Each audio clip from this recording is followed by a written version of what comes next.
Good morning and happy post-Super Bowl to everyone. Welcome to the Senate Committee on Commerce and Labor. Madam Secretary, please call the roll. Senator Daley, Here. Senator Ellison, Senator Flores, Present. Senator Lang, Senator Rogish, Senator Scheibel, Senator Steinbeck, Chair Pazina. All right, we do have a quorum, and I'd like to welcome the members of the audience in Carson City, in Las Vegas, as well as those that are joining our meeting online. Today, we have a presentation from the State Contractors Board, followed by a bill hearing. Also, please do mark Senator Ellison present. Before we begin, I'd like to make several housekeeping announcements. First, I'd like to remind everyone to please silence all of your electronic devices while in the committee room. Members of the public may provide testimony in various ways, all of which are listed on the agenda. You may also submit public comment in writing, either in addition to testifying or in the place of. If you wish to testify in person, please sign in at the table by the door and leave a business card with our fabulous committee secretary. When testifying in person, please turn on the microphone to speak and off to listen, as we have others listening in and viewing the meeting in Vegas and online. Please also state and spell your name for the record. Anyone who'd like to receive electronic notifications of scheduled bills and access to the committee's meeting materials may do so by signing up on Nellis or the legislative website.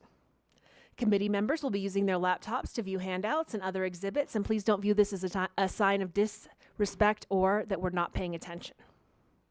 With that, we're going to start with our first agenda item, an overview presentation from the State Contractors Board. So welcome, Mr. Behar. Please feel free to introduce yourself and any co-presenters you may have. Join us at the table and begin when you are ready.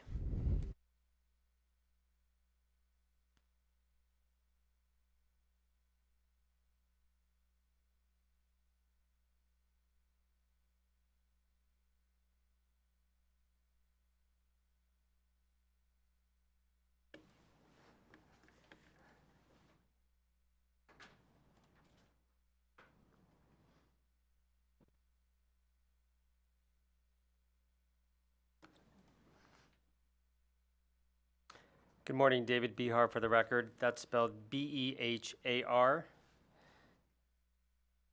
Good morning, Chair Pazina and members of the committee. We're just pulling up the presentation.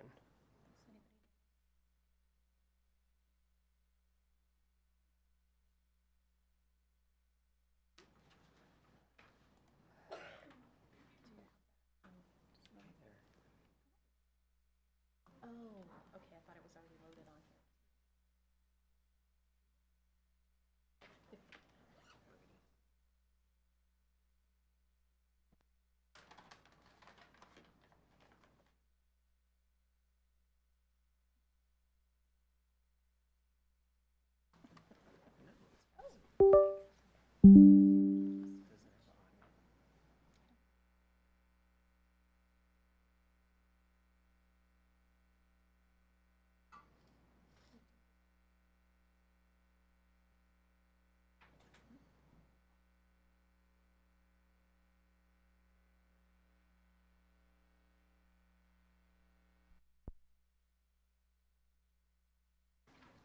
Chair Pazina, we have the presentation. Once again, good morning, Chair Pazina and members of the committee. My name is David Behar, that's B-E-H-A-R. I'm the Executive Officer for the Nevada State Contractors Board. Joining me at the table is Susan Borley-Camish. She's our board's licensing administrator. I appreciate the opportunity to provide you with an overview of our board and share the many ways we serve and protect the public during our interactions with contractors. The Nevada State Contractors Board was established by the legislature in 1941 and is charged with promoting confidence and trust in the competence and integrity of licensees while protecting their health, safety, and welfare. Our board is comprised of 7 members, including 6 licensed contractors and 1 representative from the public. Each member serves a 3-year term upon being appointed by the governor. Our board prides itself on being self-sufficient and carries a footprint that impacts every aspect of construction throughout our state, to include professional sports stadiums, industrial center projects, casino and entertainment venues, and residential home building. Our board has offices located in Reno, and Las Vegas, Nevada, and 55 staff members who perform administrative, licensing, investigative, and public outreach roles.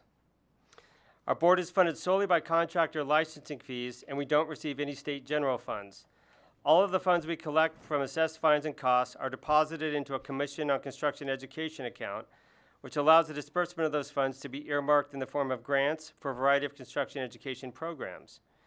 Aside from conducting monthly board meetings, we also perform a variety of other functions that include license denial hearings, which allow applicants an opportunity to appeal the denial of an application before our board, residential recovery fund meetings, where single-family resident claimants who might have been harmed by a licensed contractor can obtain financial recourse of up to $40,000, and disciplinary hearings, which are conducted by administrative law judges with expertise in construction. These hearings afford homeowners and contractors an opportunity to provide evidence regarding complaints and result in a decision and order being issued by a judge. Some of the additional functions of our board that reflect our ability to be a model regulatory agency include an annual strategic plan, quarterly reports, a third-party audit to conduct a thorough examination of our funds, independent oversight of our IT functions, website, and databases, and most recently, a newly implemented 24/7 language line to assist with instantaneous over-the-phone audio interpretations in over 240 languages for members of the public. In July of 2001, the Commission on Construction Education was established under NRS 624.570 for the purpose of funding construction education programs across our state.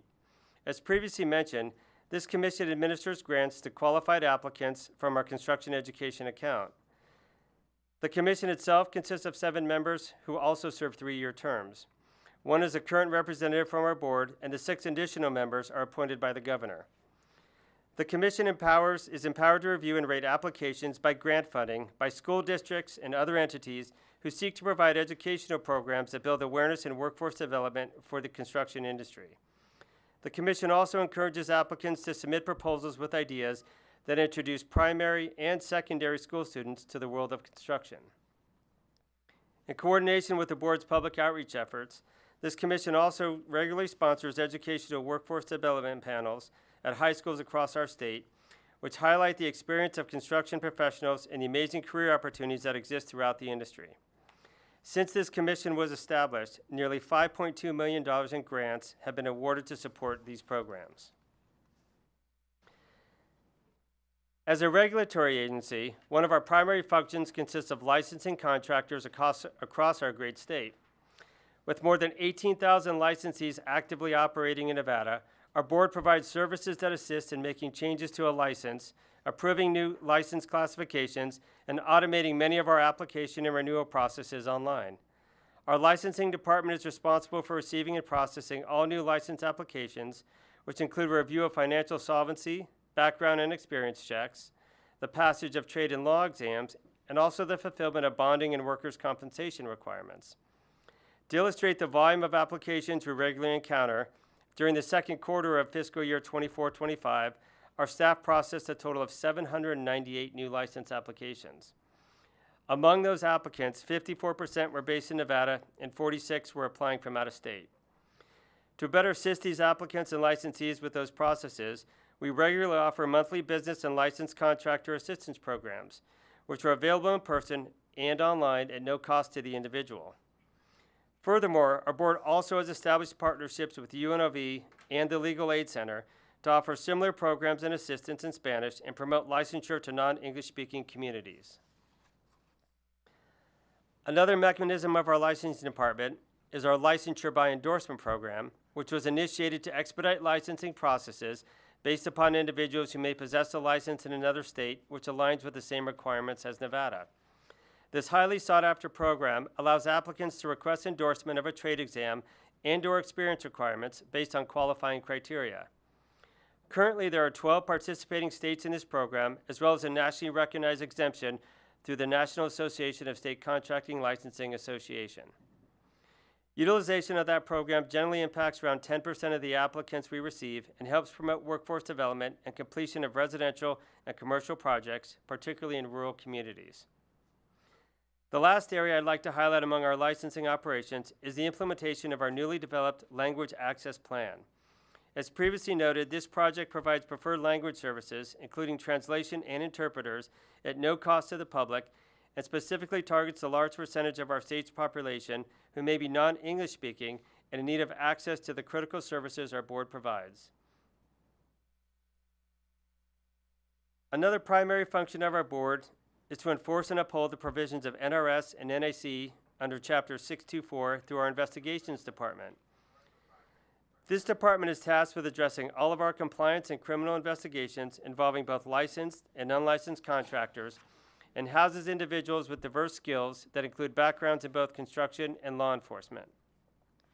Under current law, consumers may file a compliance complaint against a licensed contractor within 4 years of the work being performed, while complaints against unlicensed contractors may only be filed within 2 years of an incident.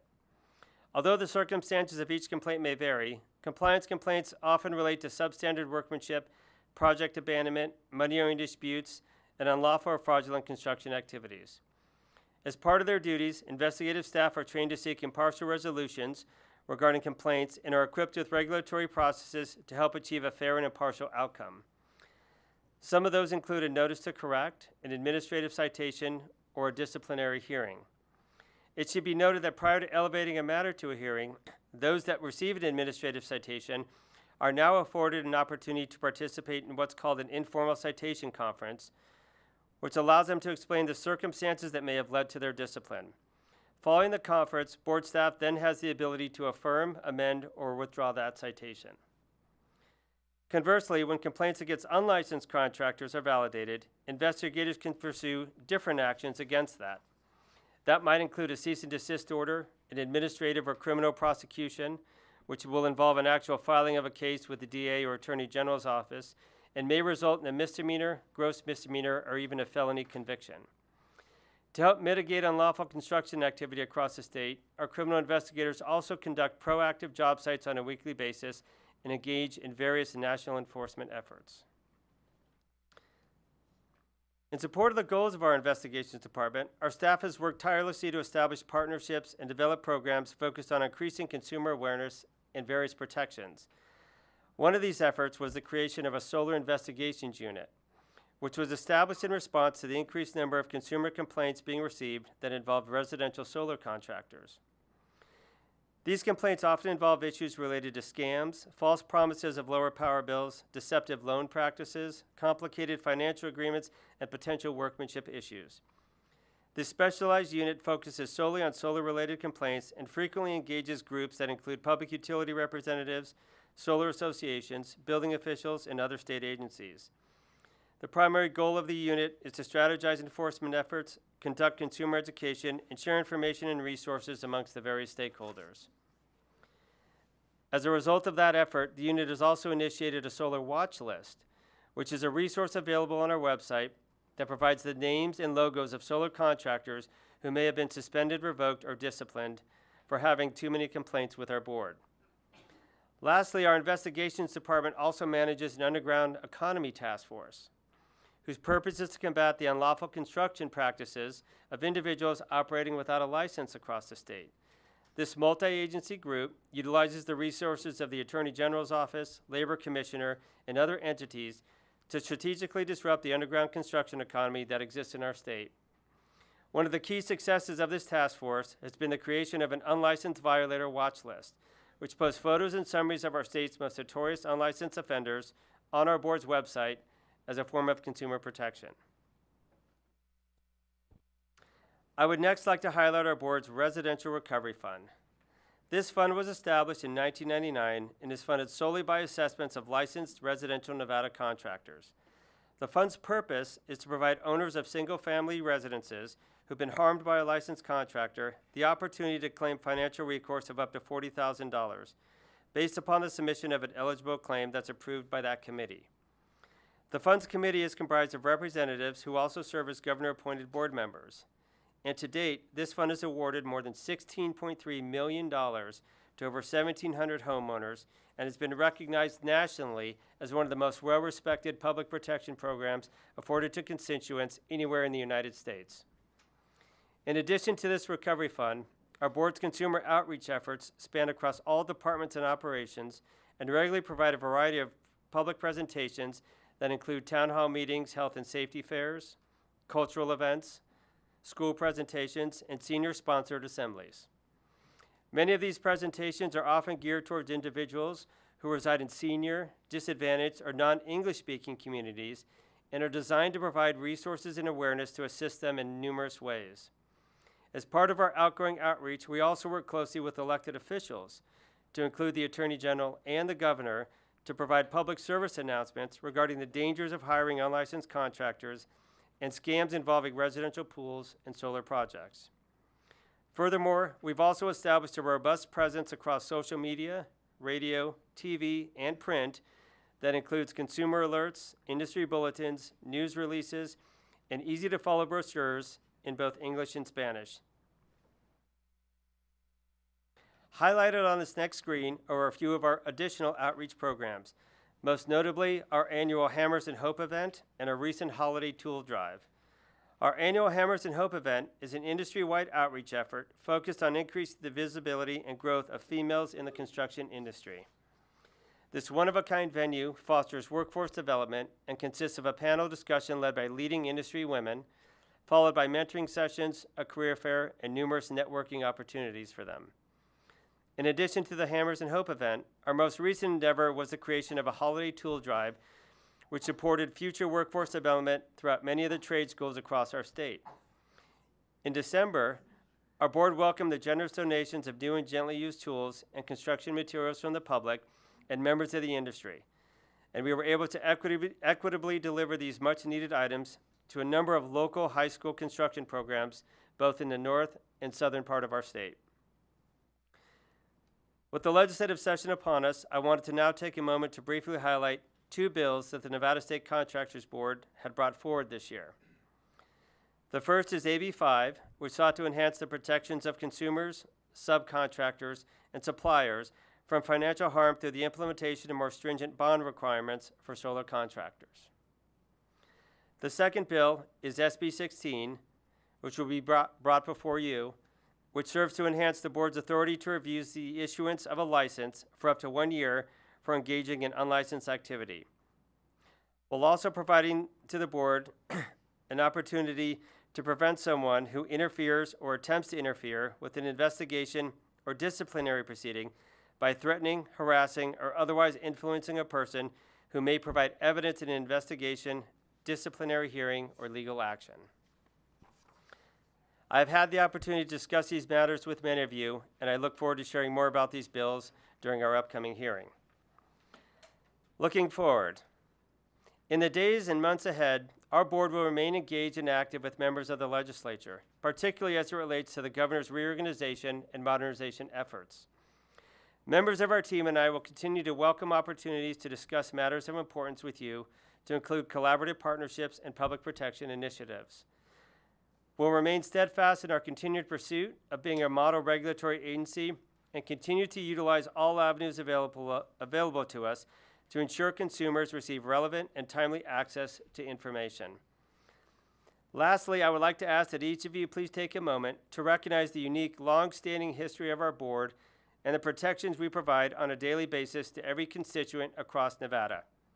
Our footprint touches every building, school, business, and home that you enter each day, and the magnitude of what we do is unlike any other board or commission in the state. With that being said, I have listed our board's contact information on the screen and would like to thank Chair Pezzina and members of the committee for providing me an opportunity to share and highlight the tremendous work done at the Nevada State Contractors Board.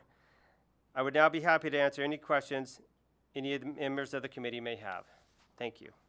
Thank you so much for the presentation, Mr. Bihar. Do we have any questions from the committee? Senator Flores. Thank you, Madam Chair. I am still getting over a cold, so I apologize. And thank you for meeting with me last week. I appreciate that. I was looking at the enforcement slide, and I see there's about $16 million since 2001 of money that's been awarded.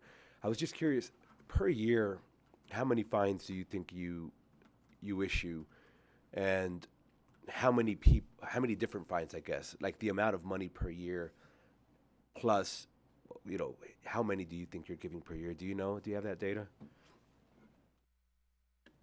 David Behar for the record. Through Chair Pazina. Please to go Senator direct, Flores. and thank you.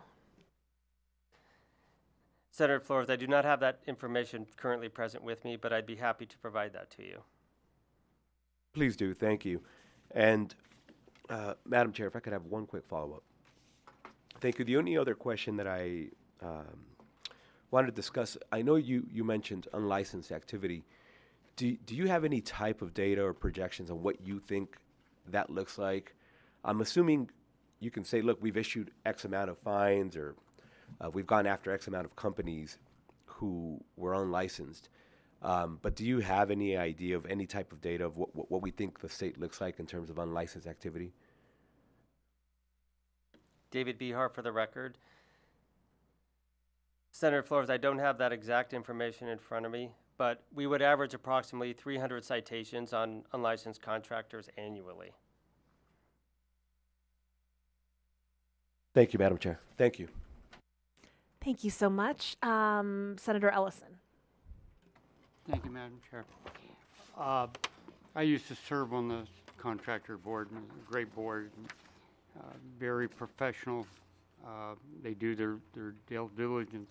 Problem I got is in the rural Nevada, you know, there's so many complaints coming in through my office or to the city and the county that's not followed up on unlicensed people. And they did run a couple investigators out there, and they went to Walmart, and I don't know how many tickets they wrote up, but you know, we need to get people out in the rules once in a while, and I think that's one of the biggest problems we have. And all you got to do is go to the supply house in the morning or at night, and you'll see them load up truck after truck after truck, and a lot of them are people with B license. So I'd like to see if maybe we could look into that a little more. The rural areas, Winnemucca, Ilko, Ely, Eureka, some of the, not a Eureka, but some of the bigger towns in the rural area have been hit. So,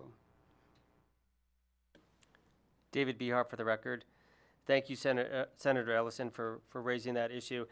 That's one of our top priorities at the Contractors Board.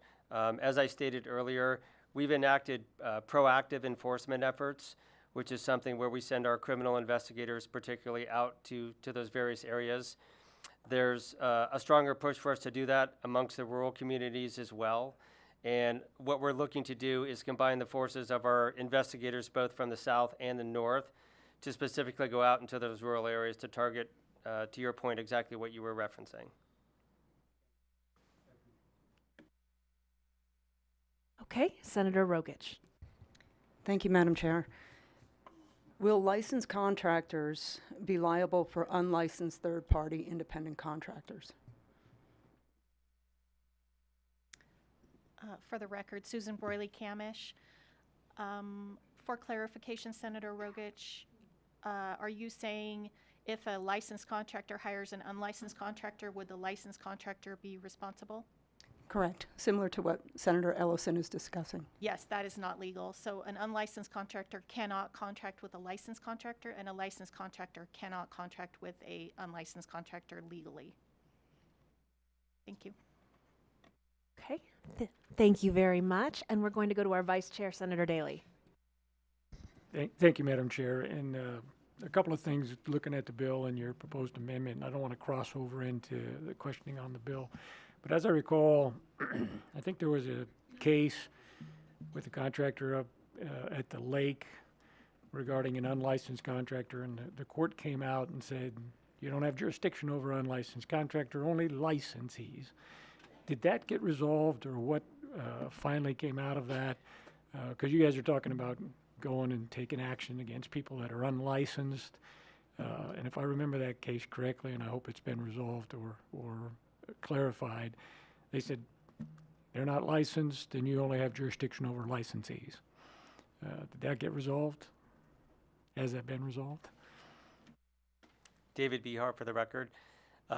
Thank you for the question, Senator Daly. I'm not familiar with that particular matter, and I'm not sure if it did or did not get resolved, but I'd be happy to look into that further and report back to you on that.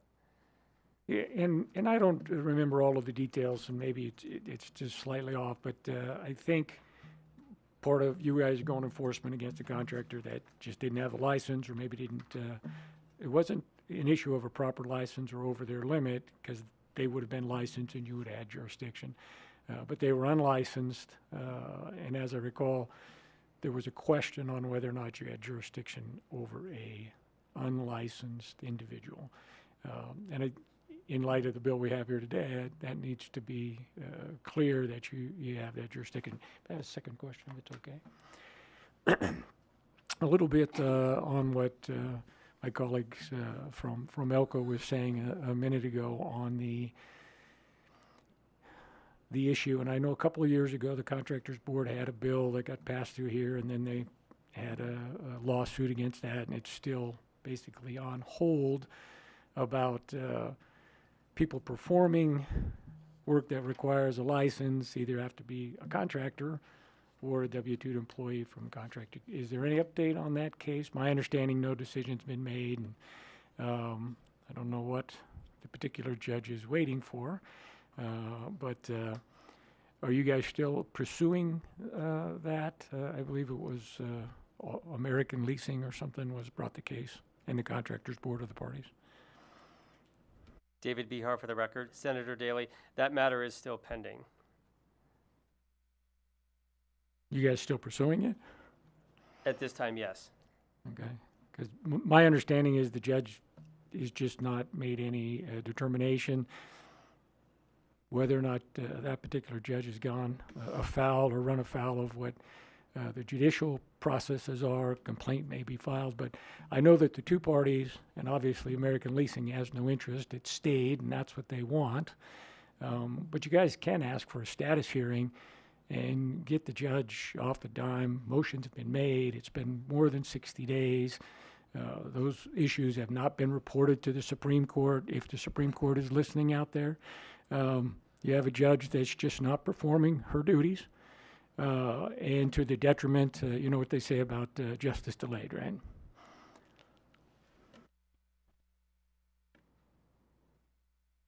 David Behar for the record. Senator Daley, that matter is still being pursued by our board counsel. And to your point, we haven't heard an update recently from them. Senator Steinbeck?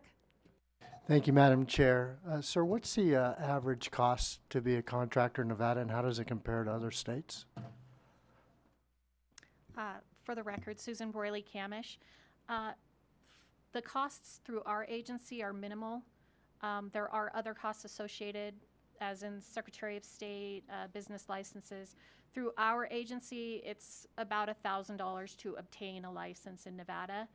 I don't know what the cost to obtain a license in another state is. I don't have that comparison data available, but if you like it, I can find out and report back to you.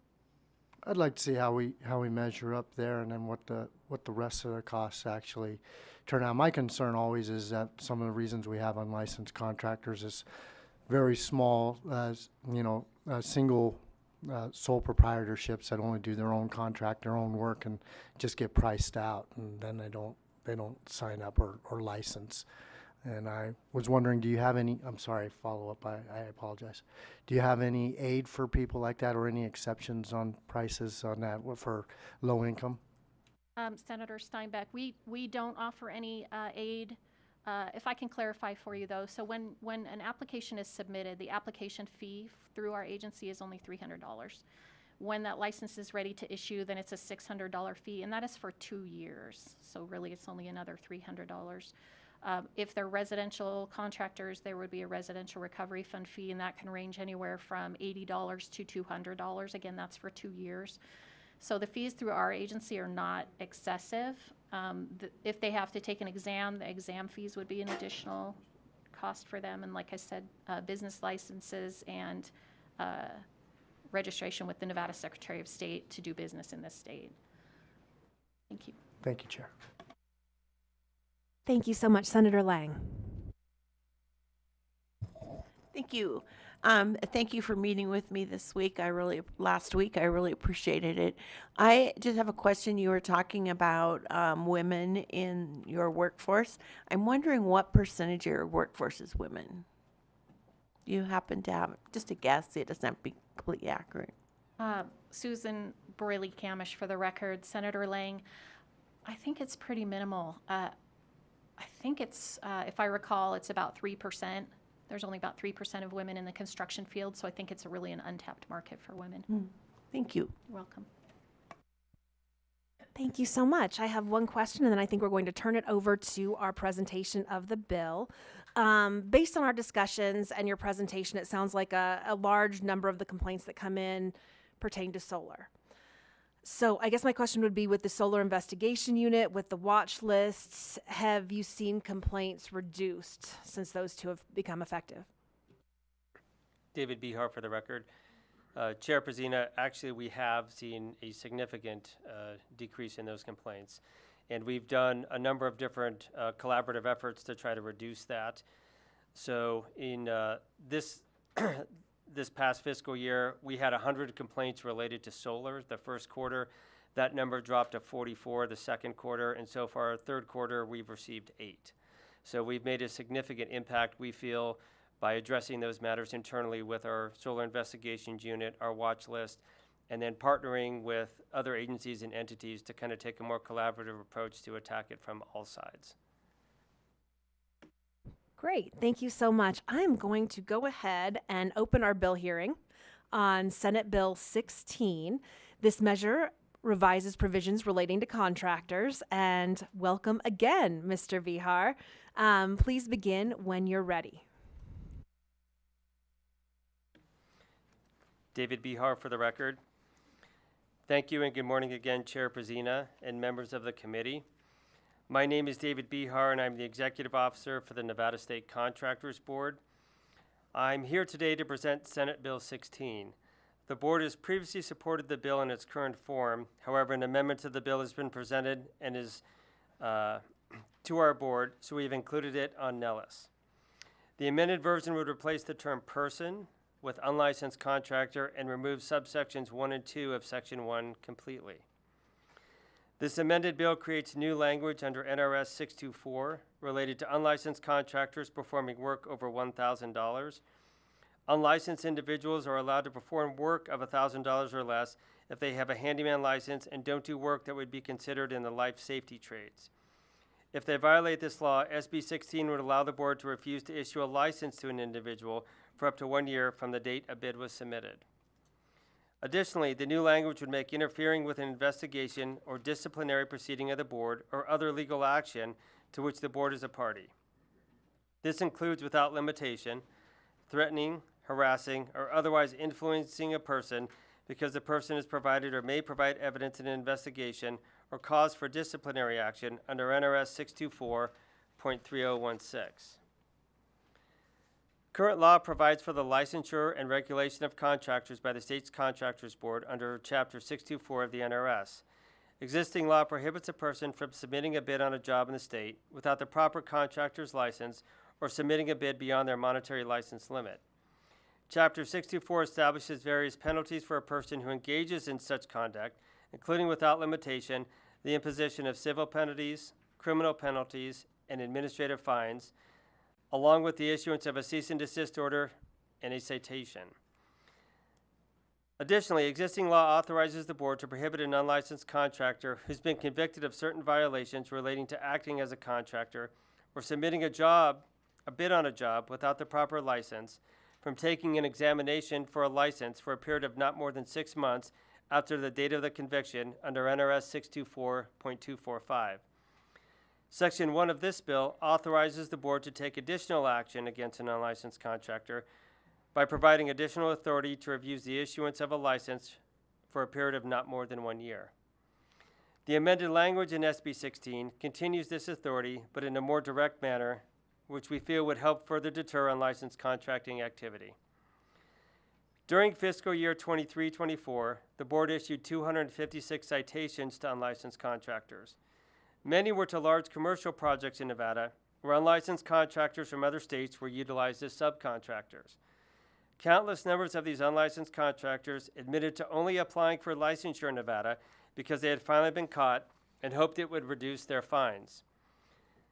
along with maybe reducing discipline or potential criminal action being taken against them.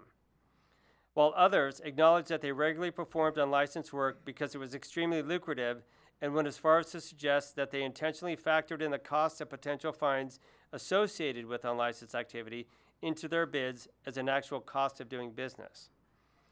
Authorizing the board to refuse to issue a license to an unlicensed contractor for a period of not more than 1 year after the date on which the bid was submitted would afford the board a reasonable period of time to further assess the intent of the unlicensed contractor while still providing a future pathway for licensure in our state. As previously stated, Section 2 of SB 16 would create a new section under NRS 624.3016 that would allow the board to take disciplinary action against someone who threatens, harasses, or otherwise influences a person because the person has provided or may provide evidence in an investigation, disciplinary proceeding, or legal action. The intent of the language is to provide additional protections for individuals who have been harmed by a contractor and want to avail themselves of the protections in the law that might make them whole again. These folks might be hesitant to come forward due to fear of threats or even retaliation. Many of the complaints received by the Nevada State Contractors Board often involve seniors, non-English speaking individuals, and the most vulnerable members of our community who've been harmed by contractors who know where they might reside, and in many instances may have taken significant amounts of money from them. Some of these threats have even included intimidating social media posts that have been made to homeowners warning them not to act against them. In an effort to address this concern, the stronger protections proposed in Section 2 of SB 16 would allow the board to enact stronger measures to discourage these types of actions. It is not the intention of SB 16 to hinder or deter a contractor who has been wronged by a homeowner from utilizing the legal avenues available to them to rectify a situation such as filing a lien when non-payment for services has occurred. We also don't seek to prohibit a contractor from using the services of an attorney so long as the attorney is acting on a legal matter and isn't just being used to frighten the homeowner into silence. These changes are recommended to further deter unlawful contracting practices that place the health, safety, and welfare of the public in jeopardy and also provide additional protections to consumers. Within the last few days, the Nevada Contractors Association proposed an amendment to Section 2 of SB 16. Their amended language incorporates a provision that would add additional language regarding lawful actions taken by a party or its legal counsel in the prosecution of any defense or position in an investigation, disciplinary action, or other legal matter. Because this amendment was just recently received, I will need a moment to take this newly amended language back to my board for consideration before we would be able to take a formal position. The board looks forward to working with NCA and other parties on SB 16, and I'm happy to answer any questions the committee may have regarding this bill. Thank you. Thank you so much for the presentation. It was very thorough and appreciated. Do we have any questions from the committee? Vice Chair Daley? Oh, Senator Ellison, we'll go to you first. Thank you, Madam Chairman. And thank you, guys. I enjoyed the presentation. But I do have a question on the smaller contractors that are trying to get started at a lower rate. And I know usually, I think the minimum is what, 5,000, 10,000, I can't remember. Maybe you can answer that. And we might be able to get some of the unlicensed people licensed to a smaller level by looking at these lower rates, if you get what I mean. Susan Broyley-Camish, for the record. Senator Ellison, are you talking about a monetary limit? That's right. Okay. Our minimum monetary limit right now is $1,000. Okay, I didn't know that. Yes. Okay. Thank you. What is the bond for that? The bond also would be $1,000. Okay, thank you. And Senator Ellison, we do have legislation before us later this session that might make a change to that $1,000, which is currently inclusive of labor and material. Okay. All right. Do we have any other questions down this side? Senator Scheibel. Thank you. I have a couple questions. I was taking notes as you were talking, and I'm sorry, you mentioned at the end that there was some language of an amendment that you would need to more thoroughly review. And did we receive that language? Or did I misunderstand? They just received the amendment, but they don't know whether they're going to support or move forward with it. So we have not received anything until they take a formal stand. Okay, We don't understood. have it yet, but we do have another amendment that is in Nellis right now. I don't see one in Nellis right now. There is one, I believe, that takes out section 2 and replaces person with unlicensed contractor. It's item 2 under exhibits for today's meeting. And as soon as we have that other amendment, we will make sure to get that in everyone's hands as well. Okay. While I am pulling that up, can I ask another question? Okay. The text of the amendment says that it on page 1, line 10, that if a person submits this bid without the proper license, they could be classified in an additional classification or subclassification. Is that defined somewhere else in law? David Behar for the record. That language was actually struck in our amendment. I apologize. Okay, I'll have to find this amendment before I ask any more questions. Sorry. All right, I think Vice Chair Daley had a question. Thank you, Madam Chair. And then looking at your amendment is why I asked the question I asked before in the general presentation about do you have jurisdiction over the unlicensed contractor? And I'm assuming you do. We're going to go forward under that that premise. And I don't necessarily disagree with the direction on the unlicensed. And you went through, if I heard your presentation correctly, that if a contractor who is licensed is out of his scope, you already have methods in law to say, hey, what are you doing? Same thing if he goes over his license limit. So those issues don't need to be addressed on this for the unlicensed person, so I understand with that. And then I'm hoping to see, and maybe the NCA amendment is going to cover some of my concerns over the interfering, attempting to interfere, et cetera, et cetera. Do your investigators or your people have law enforcement authority? Are they same as cops, basically? David Behar for the record. Our criminal investigators are actually required to be post-certified through the state of Nevada, so they do have that authority. They're Category 2. Okay. And along that question, because I was just looking at this, interfering or attempting to interfere, et cetera, et cetera. I understand if you're trying to tamper with the witness, and those are all going to be fact-based and various things. But it seems to me, and I may have been advised by someone on this panel at some time, if the cops come and ask you questions, don't talk to them, right? Get a lawyer. So I didn't want that to be construed as intimidation, et cetera. So there's a couple different things. Obviously, posting things threatening a homeowner is stupid and is kind of like, evidence that's going to corroborate that they were intimidating such things. But I had the concern over the lien, various things, because the homeowner is going to take the contractor vacating the job for non-payment, the contractor stopping work for whatever, a variety of different reasons, the contractor filing a lien or saying, I have the right to file a lien or I'm going to file a lien can be perceived as a threat. And I just want to make sure that that's very clear, not going to rise to any of this intimidation, harassment, because that's in the eye of the beholder of the person who's receiving that, but it may be perfectly legal on the part of the contractors, because there's always two sides to the story. So I'm interested in seeing their amendment. It may address some of those issues. David Behar for the record. Thank you, Senator Daley. With respect to the liens, this would not impact the rights of a contractor to still be able to impose those or an intent to lien, which, to your point, oftentimes might be misinterpreted by a homeowner as a potential threat or harassment.